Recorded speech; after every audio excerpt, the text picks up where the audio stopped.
Assalamu alaikum. Welcome to YouTube Live. And today we're going to be discussing a very important topic about the problem of evil and suffering with a smile. And with me today is Abdulah Hamimi. Assalamu alaikum. Walaikum salam, brother Sabur. Good morning from Melbourne. Yes. What time is it there for you? 1 a.m. 1 a.m. So 1 a.m. 1 a.m. Okay. I dragged you out of your sleep. That's good. Which is, fine, because you recently had a child as well, right? Yeah, except tonight, he's asleep. Mum and the baby's asleep, and I'm up. So alhamdulillah. Okay. Yeah, but with a young child, you have sleepless nights anyway. So yeah, well, we're on the other side of the world right now. So hey,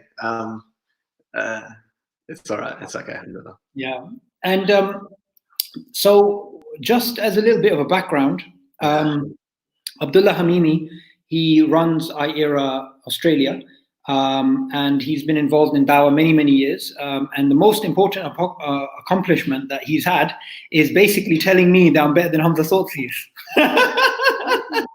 Yeah, so the story is he came to, mashallah, Sabur had a tour he came to Melbourne and Sydney, was it? Yeah. Last year, so 2018. And I took a selfie with Hamza in 2013 when he first came to Australia. Yeah. And little did I know that, I'll be sitting next to Sabur, years later. And we just took the same selfie and compared it. And of course, mashallah, with Sabur, it was much more better. Huh? Yeah, there you go. So when I saw that Facebook post, which was, I don't know, somehow saying I'm better than Hamza, my company, I was like, yes, that's it. Yeah, I took that down. Okay. Alhamdulillah. Anyway, I want to recount a funny incident which happened. That remember when we went to give that talk where there was an atheist and those people, right? So just before that talk, you took me for the halal snack box, which is like the Australian doner. And I combed out. Do you remember that? Bro, it's in Australia. It's called the HSP, so it's a halal snack pack. Yeah. So yeah, that place is probably in Melbourne. Is the best place to take you. So if you want to try it, you got to try it there. And it's definitely not something you should open your fast with. If somehow you even, like, of course, the mosques are going to be closed, but if you're planning on reading, Tarawih at home, HSP, and you're done. Basically asleep in a coma. In a coma. So what basically happened was that we were hungry, and then Abdullah, mashallah, he goes to the gym and he can digest food very quickly, but I can't. So I had the box, and then I was feeling really lethargic and I had to give a talk. So we went out to go get coffee, do you remember? And all we could find was like a coffee shake. So I was trying to stay awake. And then I remember I gave the lecture and I was like falling asleep until that Indian atheist started getting on my nerves. Bro, the audience there, they still remember that particular incident. So brothers there that at Monash University, if you ask them about it, they'll actually recount it. Like, that guy, my blood pressure just went up because I was like, I'm tired, but I'm not having this. Yeah, that guy came to that program specifically to do that to you. Really? Yeah. Yep, so that's good. We don't have some speakers corner here in Australia, so that was probably the closest we ever got to it. At the moment. What I really wanted was to get the camera on him, because his expressions were like, they started off with certainty, and then afterwards he was just getting into his, just pretending love for all, hatred for none, and all that nonsense. I mean, he stood down real quick, but when he left the room, that was like, yes, you got him. You got him.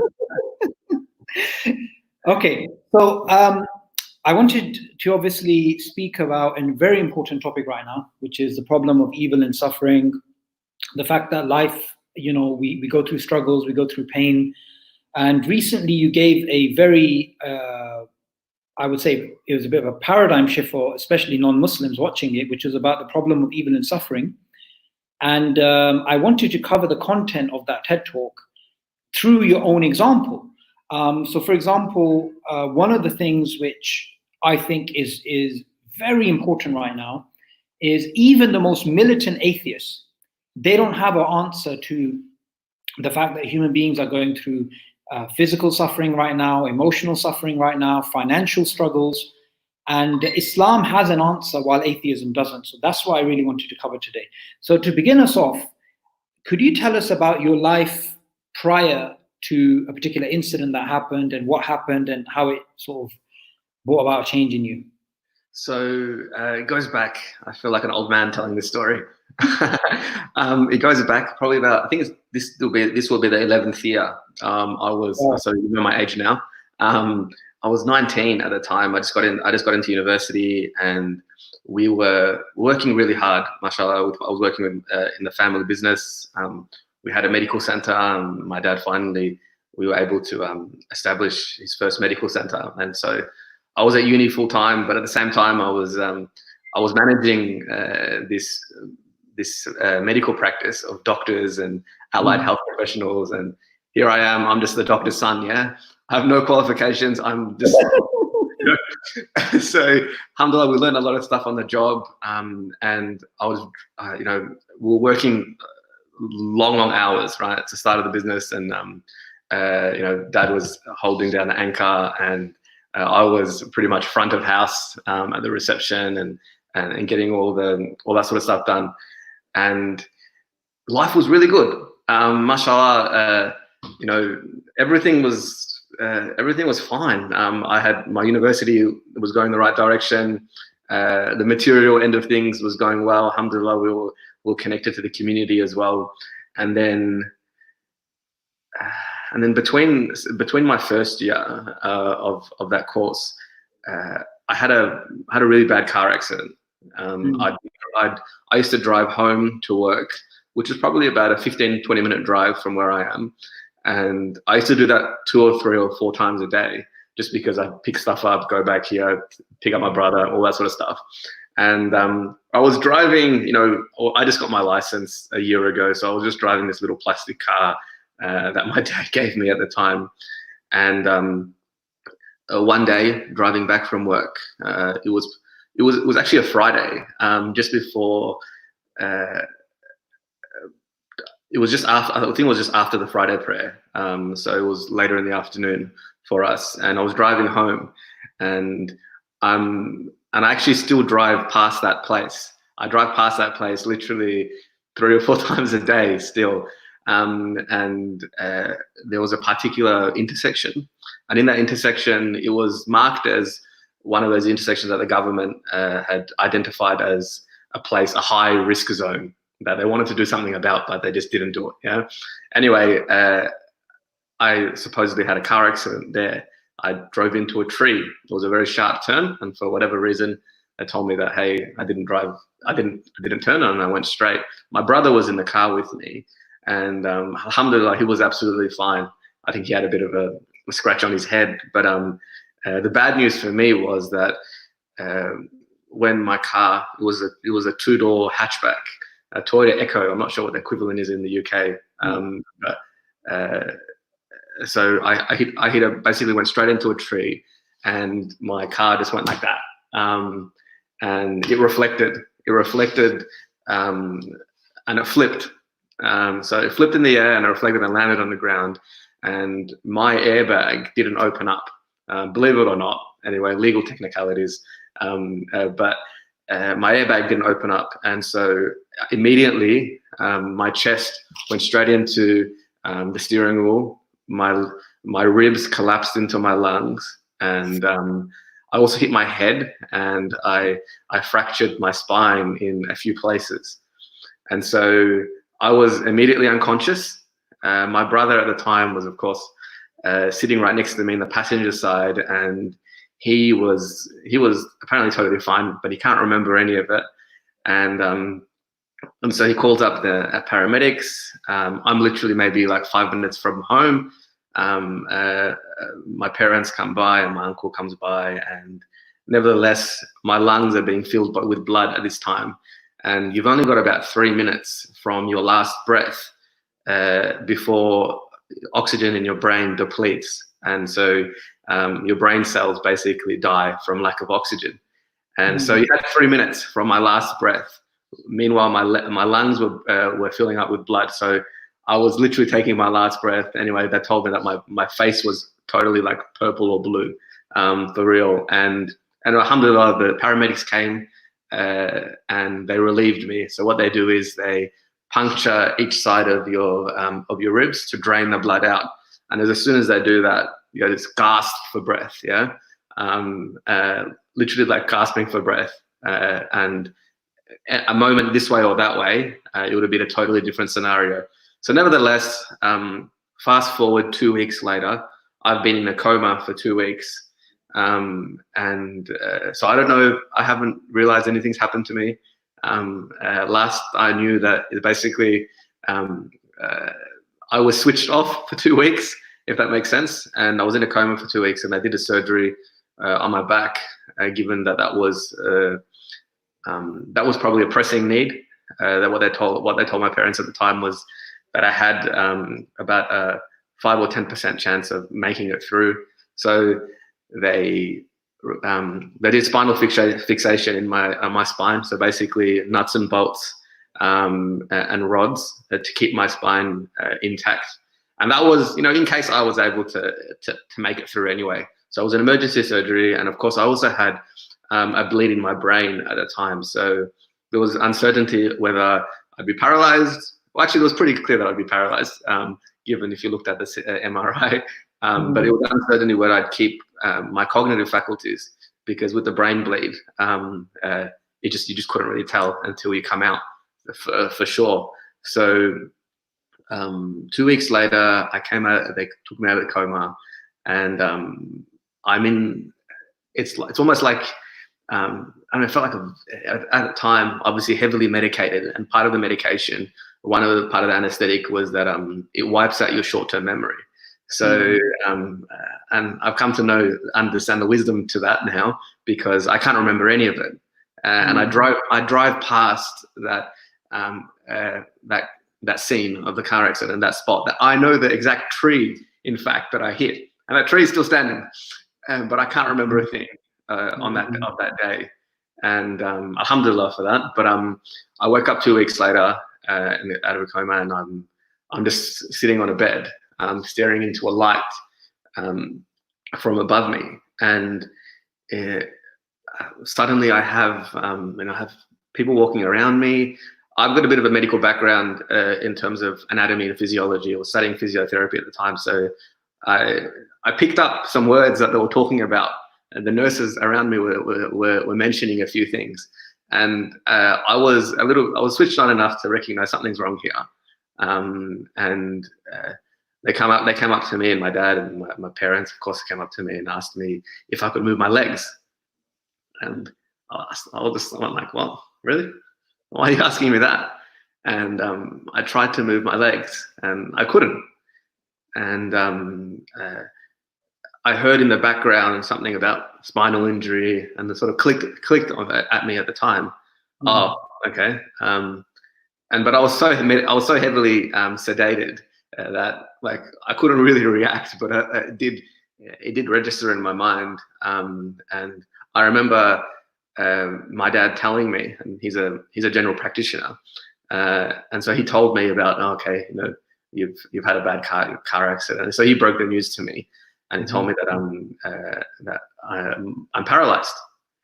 And I remember asking him this one question, and I don't know what got to me at the time, but I asked him.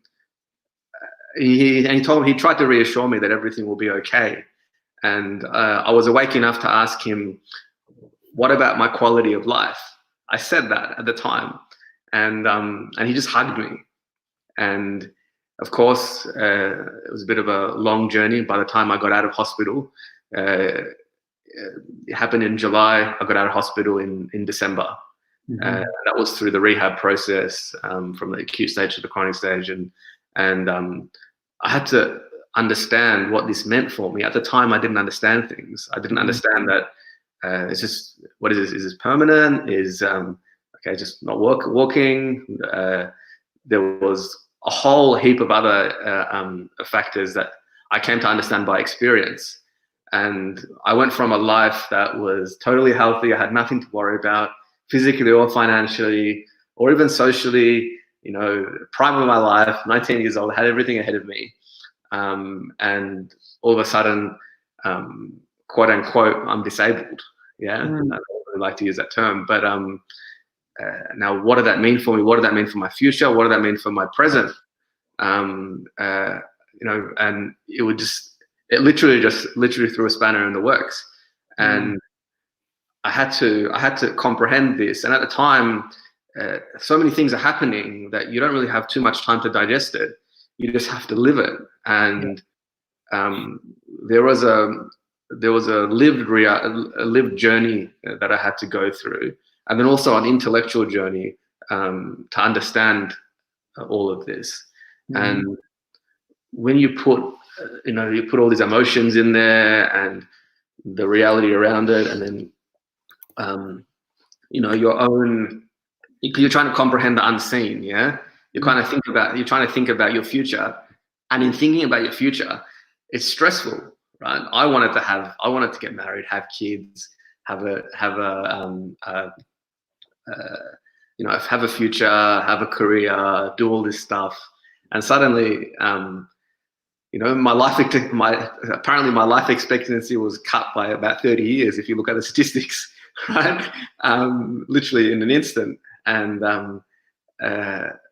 it was just mind blowing at the time, and everything from, and alhamdulillah, I mean, Australia is pretty well built in the sense that it's sort of more modern, and so the disability is seen as something of an achievement.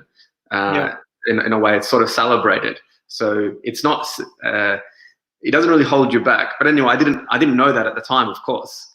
At the time, you conjure thoughts of all this other sort of stuff. And so I had to recalibrate my life socially, mentally, spiritually, and even intellectually. And that was the big shock in my life, and that's what I went through at the time. To answer your question in a really roundabout way, I think. No. Look, I'm going to ask you a bit of an odd question here. Yeah. Yeah. I know people that have been through less than what you just said, a lot less. So they went through a trial which was a lot less. And their first reaction to that trial was to apostate from Islam and say, why did Allah do this to me? I don't believe in Allah. Yeah. What I want to know is, why didn't you just apostate? Why didn't you just say, why would Allah do this to me? I'm 19 years old. I've got my whole life ahead of me, right? I'm going to be like this, right? What made you have a reaction that people less than you apostate from Islam? Yeah, that's actually really interesting. And I'd like to attribute something to myself here, but I definitely can't. For myself, when this happened, there was a moment of indecision and indecisiveness in terms of just shock. It wasn't necessarily just a turn to God straight away. I was initially I was in shock. I was like, what's happening? And this is a period of just days, just white noise, intellectual white noise, if that makes sense. And then from there, it was to recognize. For me, it was really just to recognize how I'm not in control of anything here, and there's something else is in control. Because despite the difficulty that I went through, there was actually a lot of, what I was being told was there was incredibly small chance of me even coming out the other end, let alone coming out the other end like this, right? I had all this, and so through some time, through a little bit of experience, I gave it some time, right? That's basically, if I can answer it quickly, I gave it some time. And my life before that was, alhamdulillah, came from a practicing family. So it wasn't an intellectual problem for me. It didn't make. I find myself as a relatively rational person. I'd like to think so, anyway. And it didn't click for me that, okay, this thing happened, therefore I hate God, or God does not exist anymore. That didn't work for me. In my mind, it was like, hey, I've had many bad things happen in my life. Even prior to this, obviously in different level of significance, but it just didn't click for me that, I went through an emotional experience, but that emotional experience didn't transform my intellectual understanding of the reality of God, if that makes sense. Yeah. I mean, look, I get you, Abdullah, I get what you're saying, but of course there's no link between something bad happened to me, therefore there's no God. Yeah. But that is the reaction. I'm just going to give you two scenarios of Muslims that I know that apostated, right? And they apostated pretty much like based upon this. So one particular guy, he was very much practicing. He had his own, he was a student of knowledge. He was gaining knowledge from reputable people. And, he had all of the Islamic garb you can imagine, the beard, the long thobe, everything, right? His wife was a Niqabi. She was a practicing sister. They were on the Quran and the Sunnah and, this type of thing. And he basically found out that his wife, despite the outer garb of Islam, being a Niqabi and whatnot, she was basically cheating on him, right? And based upon that, he became a militant atheist. And when I tried to reason with him about God's existence, and he just didn't want to hear it. I mean, he's just made his mind up emotionally, right?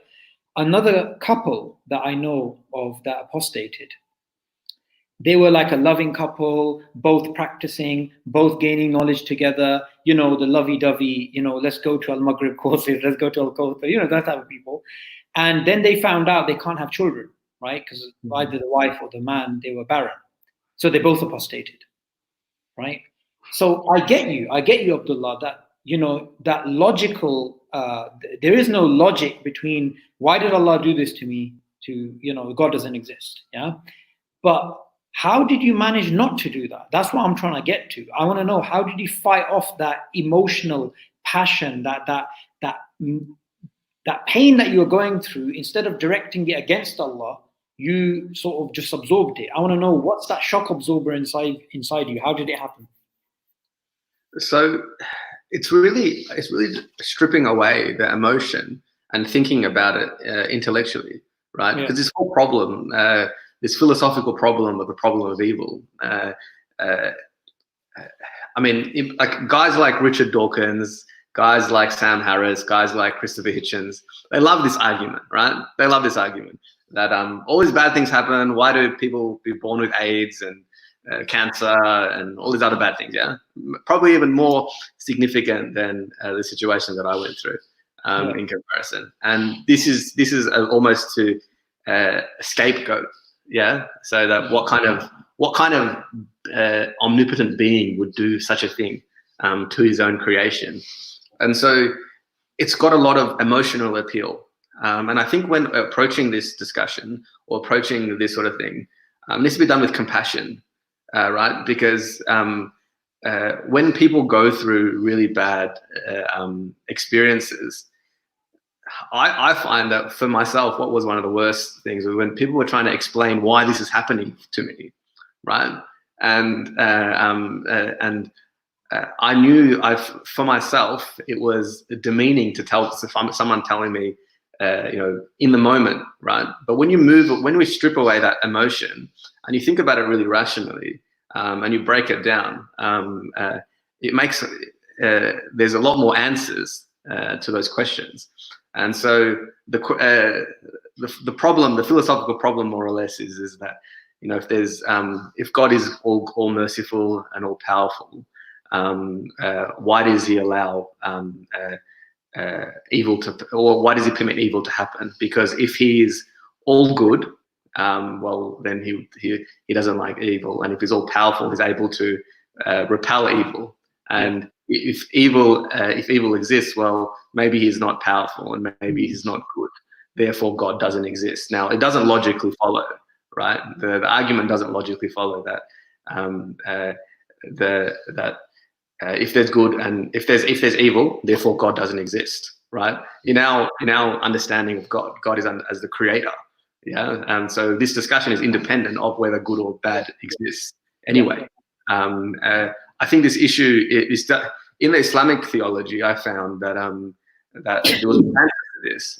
For example, in some faiths, for example, the Christian faith, this is a really big theological problem because they understand God in a particular way. Now, in understanding God in that particular way as only being good and only being thing, you have to then explain these experiences in light of that. And so I found that through my experience, when I was able to do away with the emotional impact and think about it in my mind, rationally think about it, I was able to decipher or understand the greater context of things. I found that even through my own experience, that there was a lot of light at the end of this tunnel, or in this tunnel, more or less, that I had a lot to be grateful for, despite what was, if I could, even if I wanted to, I could understand it as this was taken away from me. Yeah. I use a wheelchair, a manual wheelchair, and I'll probably use that for the rest of my life. And that sounds pretty bad in a way, I guess, even when I say it to myself.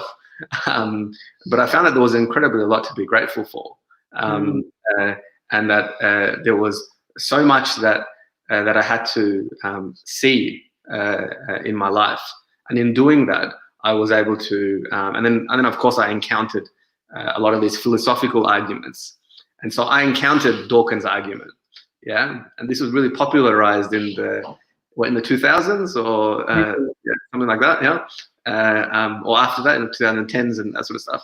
And I encountered those arguments, and it made a lot of sense at the time. When I thought about it, I was like, wait a second, that's actually a good point, because it sounds good, but philosophically it's horrible, because when you break it down, it's like, I can't believe people fall for this stuff, right? And then, so of course, I did my readings, I spoke to people, I got into some of my philosophical studies, and I came to understand that there's so much more to this than just the emotional appeal. And you can apply this to any scenario, however good or however bad, and break it down in that way. And more or less is that if you're unable to see the wisdom of certain things happening, just because you're unable to see that wisdom, it doesn't mean that wisdom doesn't exist. And this is not even as a cop-out sort of God of the gaps. It's that we rely on wisdom in many ways. So for example, even through like testimony, we will rely on the wisdom of others epistemologically in many scenarios. So just because we can't see wisdom at the time, it doesn't mean it doesn't exist. Now, when we come to learn that, well, we have this beautiful concept in Islam, the 99 names of Allah. God is, and we understand all these names through the lens of His oneness. And so He's not just good, and He's not just powerful. He's not just powerful. He's also wise. And if He's wise, it means there's wisdom. And if there's wisdom, it means there's a reason. And so our task is to understand what that wisdom is, or understand what that reason is. And the reality is sometimes we can't understand that wisdom. It's because it's beyond us. And many times we come to learn that wisdom in hindsight. And I found that, I was able to appreciate both.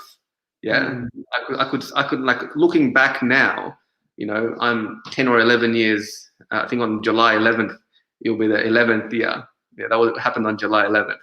And I can look back and I'm like, wow, if my life, if the last 10 years was written in a book for me, like a novel, and I was able to read the novel, I was able to read the book, I could piece it all together and be like, hey, how when you, like, from a literary point of view, you can analyze literature, and say this meant this and this meant that, and this happened because of this and all that sort of stuff. And I'm like, subhanAllah, man, this is amazing. How many things had to come together in the way that they did for me to be here right now and have this discussion with you on YouTube. And I found that to be mind-blowing, Yeah, and I can only appreciate a tiny bit of that wisdom. And then further to that, that there's this other, the other issue here is that, and I find that sometimes when we're discussing this topic, a lot of people fall into this thinking that just because I can't see the wisdom, there isn't any wisdom. Yeah. And so that, basically saying that, hey, I'm in charge, I'm God, and, turning God into a man. Yeah. And saying, what's that? It's a God complex. It's if I was God. Yeah, something like that. Yeah, exactly. Yeah. So, but yeah, turning God into a man and then trying to apply, human morality or human rationality onto it and be like, well, wait a second. Well, you're not God. Yeah, you're not the planner. And there's a planner outside of this. And so I think we can understand this from a lived experience and emotional pact. And we can also understand this on a really deep philosophical level. Yeah. I think that some of the philosophy can get really tangly and complicated. But for the average person, Islam really breaks that and condenses that in a really easy to understand way. If we can strip away the emotion. But again, I always emphasize that when we're discussing this, and I can appreciate this from my own experience, when we're discussing this with other people, it needs to be done in a really compassionate and empathetic way, because we're not trying to do away with somebody's experience and be like, forget about it, everything's fine. It's about appreciating and connecting with people and then getting them to understand the greater picture. Yeah. And that's what I've really learned. And I find that helps a lot of people in navigating this question. Yeah. And I think, Abdullah, you're very right that you want people to have another foundation. So if they're looking at this problem and saying, why did this happen? You're trying to get them to see another paradigm. One way that I've seen a scholar do this is he deals with people that are going through particular issues. Yeah. Whatever problem of evil, they're going through. And he gives advice and fatwas in London and stuff like this. And once he gave this piece of advice to somebody, and then he gave us a sort of halaqah, and in that he was explaining this, that somebody said to him, look, I'm going through this pain, and what shall I do? And people have this thing that they feel like giving up on Allah, right, and just carrying on with their life. But then the scholar simply said to the person, what other choice do you have, right? I mean, what other? So if you say, I'm facing this problem, right? My legs are broken. I'm going to be paralyzed for the rest of my life. Or I've discovered my wife is cheating on me. Or my son has apostated from Islam, or whatever, some trauma. If you say to yourself, okay, forget it. Forget Islam, right? What's the other option? And the problem is, if you go to the other option, there's nothing there. So there is no real option. I mean, the only solace that you have is Allah, because if you apostate and you think, I can't give up, forget it, I've had enough. Your problem is still there, but it's a million times worse because you don't have Allah. But if you stick to it, you at least have Allah. Well, right? I had a person who was in. So when obviously something like this happens to us, sort of life-changing physically, right? So there's this intensive rehabilitation process. And one of the guys that I was in rehab with, I stayed in touch with him, and he lost faith in. He was a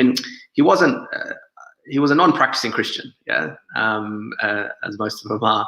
And I remember I had a conversation with him on Facebook, and he basically told me, and this was probably 6 months out of rehab, he told me that he obviously, through his experience, he came to sort of hate this idea of God, yeah, because of what happened to him, yeah. It's sort of like blaming God for the actions as opposed to himself. But nevertheless, he messaged me and he told me that, if it wasn't for my daughter, I would have ended this all a long time ago. And so basically saying that really, and this is what you just described, that the other option is suicide. Why go through this? For what? For who? Right? And it's quite grim. And I can understand that, rationally speaking, if that's the worldview that you take, well, then that should be what you should do, right? Richard Dawkins should actually be advocating suicide for everyone, almost, right? Like, so it has its implications, and if you think about it in that way, if life is just simply a bunch of, as Dawkins says in his book River Out of Eden, if life is just meaningless electrons just bumping against each other, meaningless good fortune, meaningless bad fortune, everything is just arbitrary. Yeah, indifference. What's the point of life? Just why? And there's other philosophers that would describe life as just continuous suffering. Yeah, and for what end? But people do hold this view, and it's incredibly troubling because people do commit suicide. Yeah. Because of this. Yeah, they look at the world and they say that, hey, there's nothing else, or there's no point to this. Let's just end it. Yeah. And I can actually appreciate that.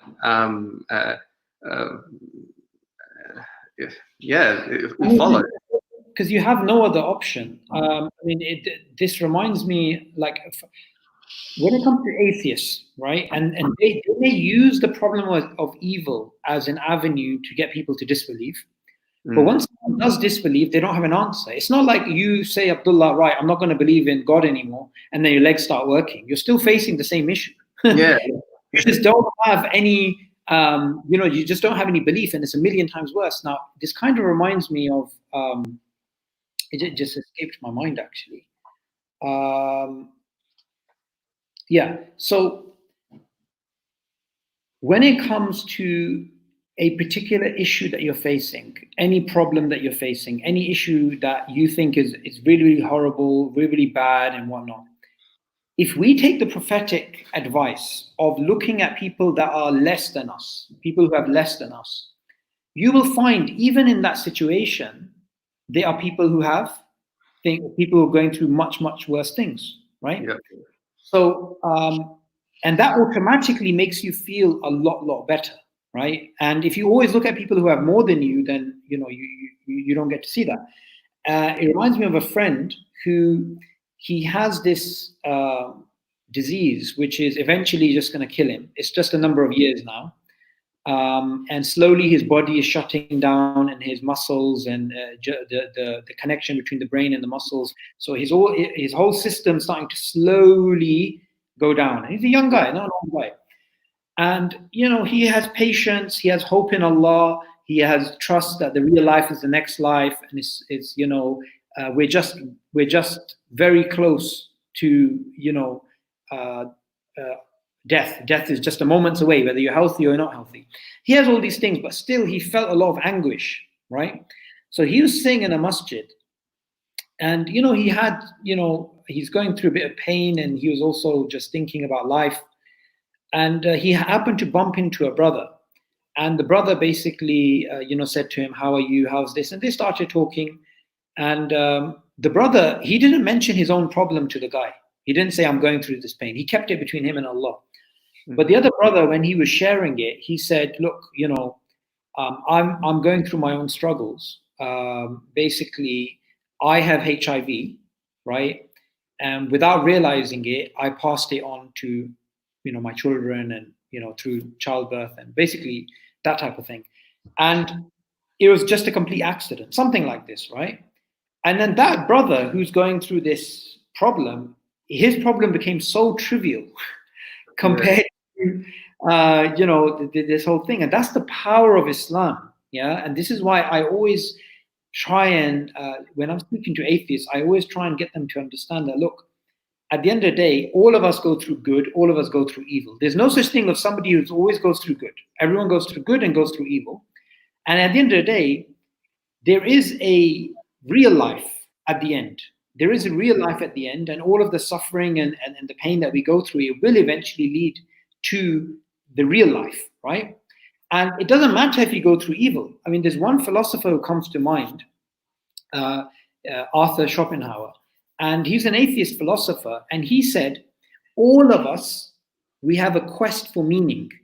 We have this thirst for meaning, Yeah, obviously under atheism there is no meaning; it's pointless.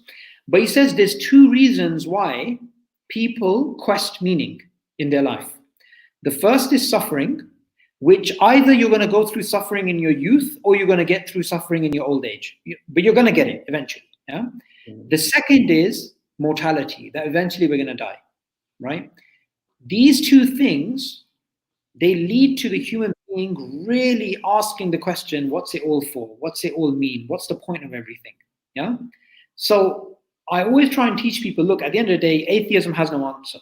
On the minimum, even if you don't like Islam, Islam at least has an answer. There's at least something there. But it's interesting because atheists also, and Dawkins has got a famous documentary series on this. I forget the name of it actually.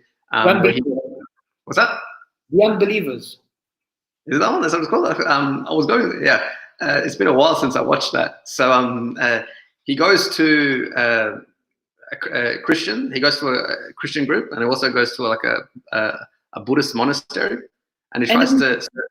Enemies of Reason or something like this, I think it's called. I can't remember what it's called. It's probably on Netflix somewhere, I think.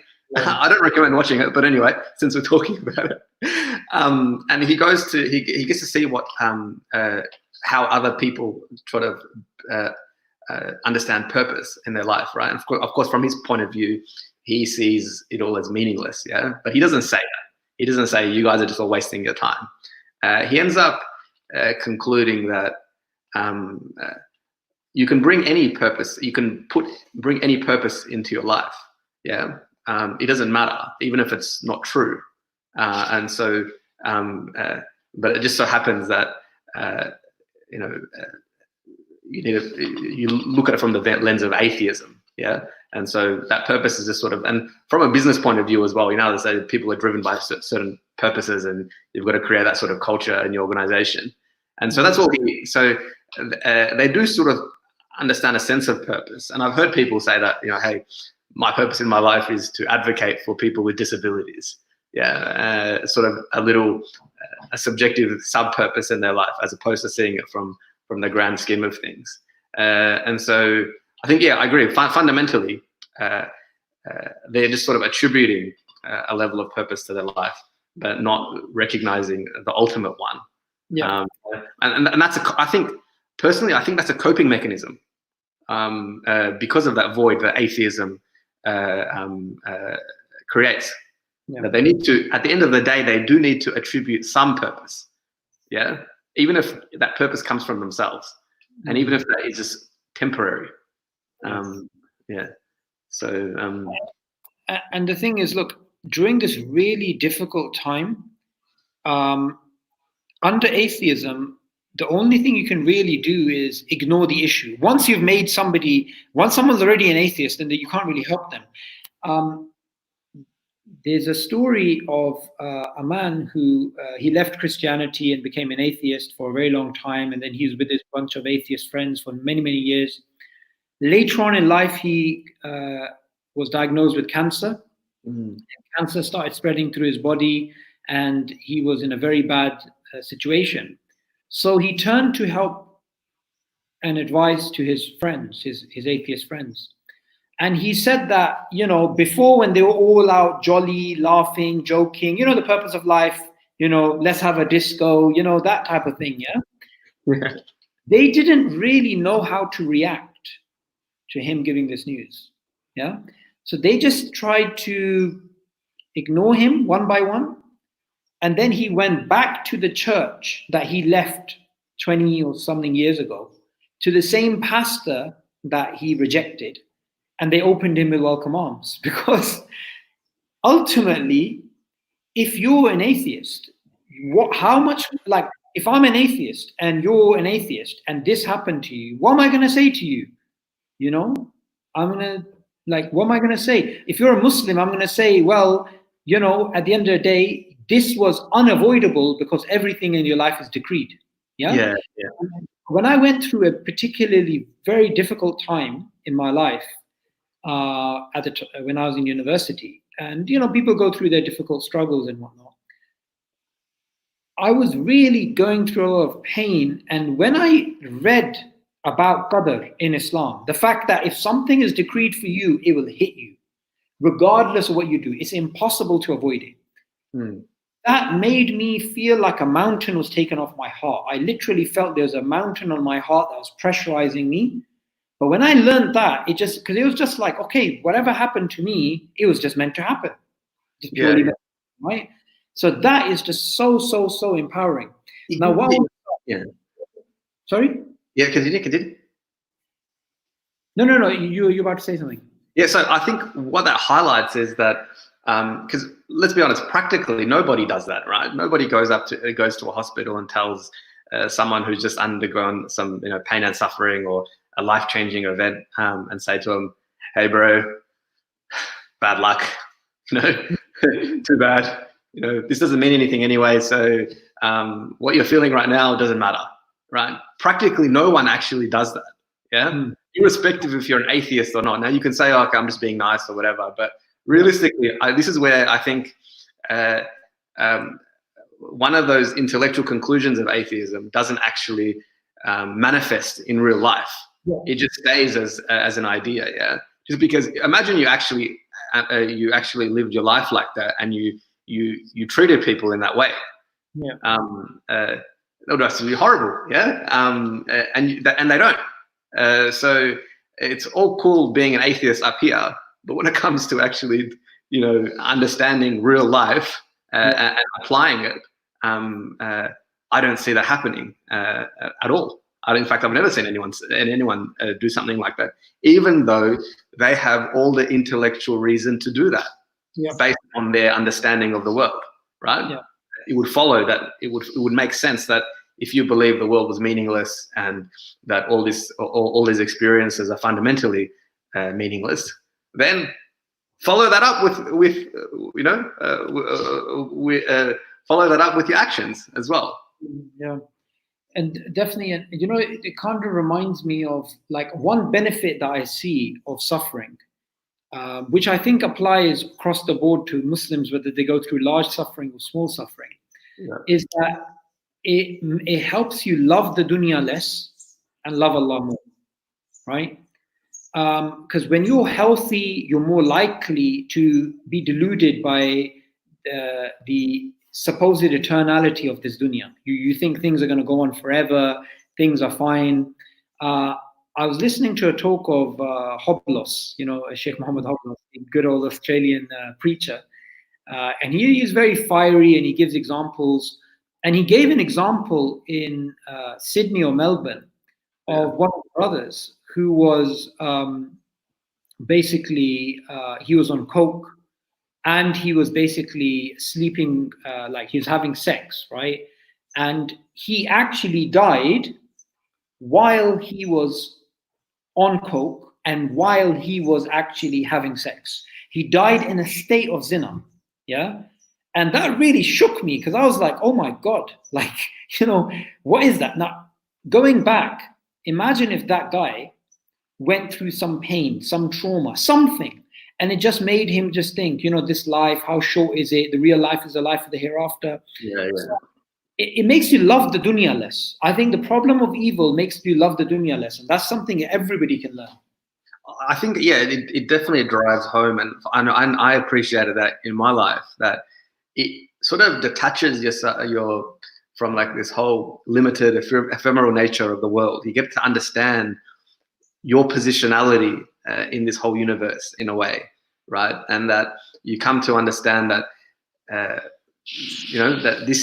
it helps you with that detachment, that physical and spiritual detachment. And in fact, there's hadith that say that love of the dunya is the root of all evil. Yeah. So you need to undergo certain life experiences, I think, to appreciate that holistically. And then, of course, with sort of certain levels of pain and suffering, purifying your heart, bringing you spiritually closer to your Creator, and something that you can only really experience. And sometimes you understand that in hindsight, and it makes sense in hindsight. And then, of course, appreciating that there's relief, yeah, at the end. Our understanding of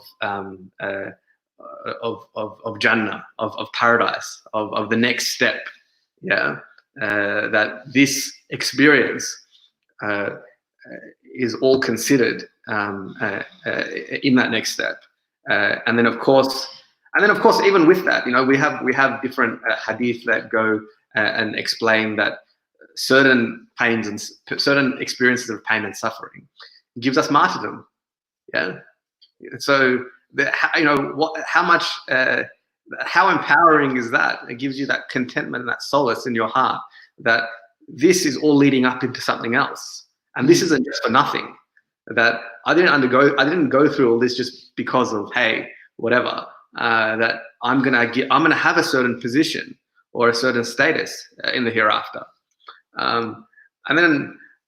And so when you consider all that, you realize, wait a second, it's actually all good, right? It's all good. What do you think? And that's exactly, and there's this beautiful hadith that explains it really, really well. And I've got it here with me. It's in Sahih Muslim, and it goes like this. And amazing is the affair of the believer. Verily, all of his affairs is good. And this is not for no one except the believer. If something of good or happiness befalls him, he is grateful, and that is good for him. And if something of harm befalls him, he is patient, and that is good for him. So irrespective of the circumstance, irrespective of how you perceive what's happening at every single moment, Allah subhanahu wa ta'ala gives you the best in every single moment, if you realize it or you don't. Yeah. And when you comprehend that, it's like, wow, our Islam is just, it just gives you that extra level of contentment, understanding, and perspective amongst all this chaos. And not only about the perspective and the solace it gives, and the whole package it gives you to deal with these particular issues, and that beautiful narration about the believer. It also, there's something about pain that makes you feel alive. Yeah. Something about, it's very strange. It's a very, very strange feeling. I mean, I know you go to the gym and you keep yourself fit, and what I'm talking about. There's something about pain. Yeah, I think it's in human instinct or human nature that you need to feel a little bit. It's like this physiological need. Yeah. Yeah, it's like it's I'm sure you can explain it through evolution somehow. But yeah, you need to feel that. You need to feel alive, if that makes sense. Haven't you heard that? I want to jump out of an airplane to feel alive. I'm sick of all this, right? I'm like, everything feels so normal for me. I just need a little bit of something to shake me up. So yeah, I think a lot of people feel that way at some time in life. And when you go through certain pains, you just think to yourself, okay, if you just keep asking yourself the right question, which puts you in the right state, which helps you deal with it, and you just think, okay, look, wherever I'm going through this little thing, Allah has a plan. And even though you have that, pain, there's a sweetness in that pain with the connection with Allah. Yeah. And actually, previous scholars have written about this. Ibn Taymiyyah and others, they've written about the pain that you feel when you're going through suffering, and then that sweetens your connection with Allah. It's like this. This is why I also, and I'm sure this is the case with you and others, you don't always want to share the pain that you go through. You don't want to always, you just want to, that's like between you and Allah. It's like, I don't, and alhamdulillah, let's just say the worst is past me, but for example, my situation, and I don't talk about this much at all, and in fact at all, I think, I have a lot of chronic issues.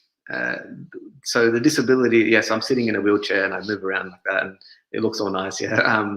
But there's all these other chronic issues that I deal with on a day-to-day basis, and you wouldn't know that, right? Alhamdulillah, I smile and I'm happy kind of guy anyway. and so you wouldn't know that. But it's something that maybe it's personality as well, but you endure it, and you don't bring that to the forefront or complain about it, right? Maybe the way I understand it is because of there's sort of undergone so much more that this is not really important, right?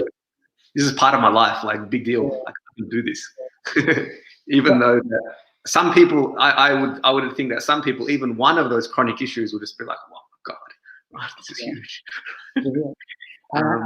It kind of reminds me of there's a philosopher, a very famous atheist philosopher from Australia. His name was David Stoll. Right, I'm not sure if you've heard of him. He passed away in the 1990s, so quite a number of years ago. Anyway, so he was like a well-known philosopher who used to write about philosophy of science, philosophy of biology, metaphysics, naturalism, enlightenment, and so on and so forth. And his book, Darwinian Fairy Tales, that was, I think, the first book I read on by an atheist refuting basically Darwin. And reading this book, I was like, I mean, the guy is so comical, he's so rhetorical, and he's so powerful the way he conveys his ideas and all of his challenges to Darwin. But what was really sad, and it's still sad, even though it's my favorite book on Darwin, he published that book. Well, he didn't publish. The book was published after his death. But the book he wrote at the time that he was basically messed up, right? He was going through this chronic illness. And what he decided to do is, after he finished the book, he basically killed himself. And the book was published after his death, right? Wow. And here I am in 20 whatever, reading his book, being like, oh my God, this guy's so amazing, yeah? And he's got this brilliant mind, and very sharp mind, very, he's the type of guy that, like George Galloway, he's like very sharp, and he always just give you these things. So he's very sharp the way he attacks Darwinism and Richard Dawkins, like he doesn't like him and all this type of stuff. And I was just thinking, with all of that intellectual capital, within a society that we live in today, especially within the Western world, there's a big emphasis on intelligence. Analytical intelligence, philosophical intelligence, mathematical intelligence. But all of that intelligence did not go 1 inch in dealing with his particular problem. And his only solution was what you mentioned at the beginning: why go through this nonsense? Just kill yourself. And that point is actually, sometimes, and you find this with a bit of life experience as well, and I'm probably old enough to say this now, is that the simplest people can comprehend these realities in such a more like profound way, right? Some of these most really analytical minds, I feel, it's actually probably one of the pitfalls of approaching this particular topic, right? Because you end up nitpicking and missing the greater context of everything. And that's the whole point of this discussion, that there's greater wisdom. So that if there was one point that you don't want to miss, is that point, yeah. And in the intellectual juggling and whatnot, it's obvious, it's usually lost. And the saying goes, throw the baby out with the bathwater. Yeah, let's just get rid of the whole thing, right? If you go to so we're talking, I'm not from Pakistan, but I was born there. Only it was in Peshawar, so just made it across the border. Something like that. It's on my passport that I was born there. But so my father, we're from Afghanistan, and mashallah, if you and I haven't been there, but I know my relatives there, and subhanallah, we have relatives who, like, that's all they did. They on the farm, on the land, mashallah, really, really. When you compare it to the modern cosmopolitan life, it's something to be celebrated, right? And the way that they live their life and the way that they understand their reality And you could, from our perspective, we'll say, oh, they're simple people, yeah, because maybe they're not enlightened with the modern world, right? But they comprehend reality so much better than any of us do, from here. And we might call them not really, we call them simple. But from that point, the point I'm trying to make is that that very, very high level analytical thinking on this particular topic. I'm not saying don't use your intelligence, use your mind, but don't miss the greater picture of the whole thing. And that's what our Islam gives us. Not just answering it because there's an answer there. Because I think sometimes the conversation can go as like, well, yeah, your religion gives you answers just to make you feel better as a coping mechanism. Yeah. Right? And I think that's a cop-out on many levels. But one of the main points is that it doesn't just give you an answer and say, go just make sense of it. It's a sensible answer, right? And that's why we take it, as opposed to the other side of things, that there is no answer. And even that there is no answer, then it's really, I mean, we can't even explain good or bad in atheism to begin with, to even begin this discussion in the first place, right? So there's all these fundamental things that are missing anyway. And so, alhamdulillah, Islam provides a lot of that. I'm reading through some of these comments. So the problem with the comments today is that it's hard to ask questions on this topic because we've sort of dealt with it. So a lot of it's basically like, there was a comment here which was basically saying, how do you deal with the problem of evil? Well, we've been doing that for the last hour. So stuff like that. But I really love this verse which a brother put up, which is, did people think they would be left to say we believe without being tested? Absolutely. We tested those before them, and indeed God knows the truthful ones and he knows the liars. And Abdullah, I was thinking that, if you didn't go through the car accident, you wouldn't have given a TED talk. Yeah, right? That was totally worth it, man. Yeah. Non-Muslims would not have reached the message of Islam, right? Many non-Muslims. You may not even have been practicing, right? You may not be utilizing your time doing khair that you've been doing. You may have fallen into a certain addiction. You may have, Australia is a place where, mashallah, Islam is strong, but there's also brothers who've gone off the deen and they just gone off. And you never know. Barsisa, he was this amazing worshipper of Allah, and he ended up, committing murder and shirk. Yeah. So a young, testosterone driven like youth, right, with Afghan blood, in Australia. At the age of 19, you never know where you would have been when you're 21. I mean, there's so many things when you start to think about it. Even the most important thing, which is your iman and questioning the questions about purpose, meaning, value, this type of thing, you may not have thought about till you maybe got to your 50s, if you were perfectly healthy, which is, funnily enough, why a lot of people, they turn to religion in the late midlife crisis. That's the time when they're like, what's it all mean? What's the purpose of life? Why do we exist? Right? So, all these things, when you add them up together, and this is what I want you to, convey. Like, if there was a non-Muslim right now who is thinking about Islam, and alhamdulillah, there are a lot of non-Muslims who do tune into this live stream, what advice would you give them if they're going through personal struggles because of the coronavirus, economic loss, personal loss, financial loss, or whatever? What advice would you give them? Well, let's start with the first bit. The first bit was that so when I gave the TED talk, the audience was, I don't think there was any Muslims in the audience that I could tell anyway.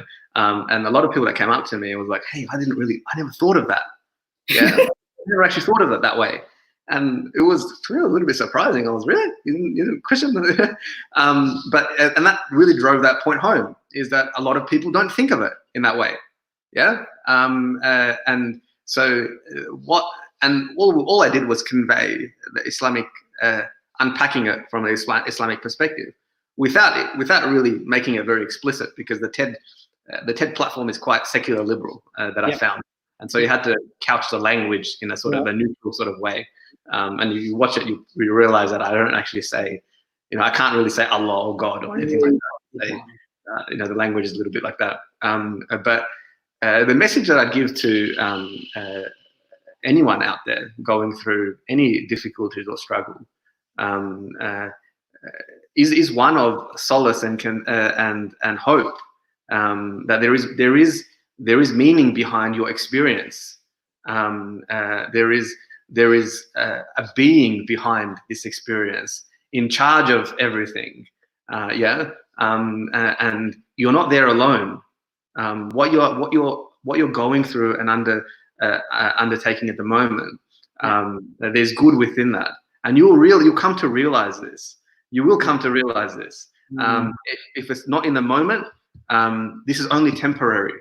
This moment, this pain, this suffering, this experience is temporary. As difficult as it might be, and there is space beyond this that transcends this. And I really find that in my personal experience, I came to realize that in the moment, it was difficult to comprehend. Even though you may intellectually understand it, as a Muslim, you do believe that God is in control of everything. But in the moment, it can test your tawakkul. Yeah, it can test it, and that's the whole point. It's supposed to test it. And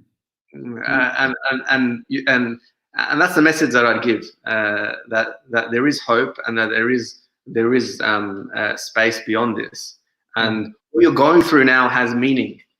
That's a beautiful message. And I once heard a scholar say, it is haram, it is forbidden to lose hope. So it's actually a great sin. When we think of sin, we think of alcohol, or zina, or lying, or backbiting, or whatever, But it is haram, it is forbidden, it is a major sin to actually lose hope. Now, I wanted to read out one narration before we end, and this is a narration in which the Prophet ﷺ said, "What is the world compared to the hereafter, but as a needle dipped into the waters of the ocean?" So, like in Australia, of course, you have the big old ocean, which any major city like Sydney or Melbourne, you'll be next to it.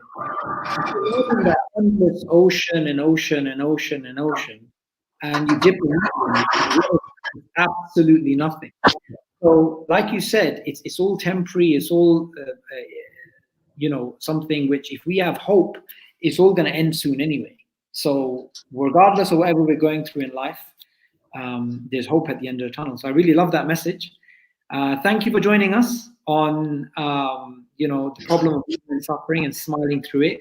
I definitely want to have you back again, but for a completely different topic, which is simply the dawah in Australia, which is something which we need to cover, the history of it, the growth of it, and also what the future is going to hold. Jazakallah khair for joining us on YouTube Live, and hopefully you will have a nice Ramadan and you will enjoy the lockdown like the rest of us are doing. Assalamu alaikum. Alaikum salam. Jazakallah khair. See you soon, inshallah. Assalamu alaikum.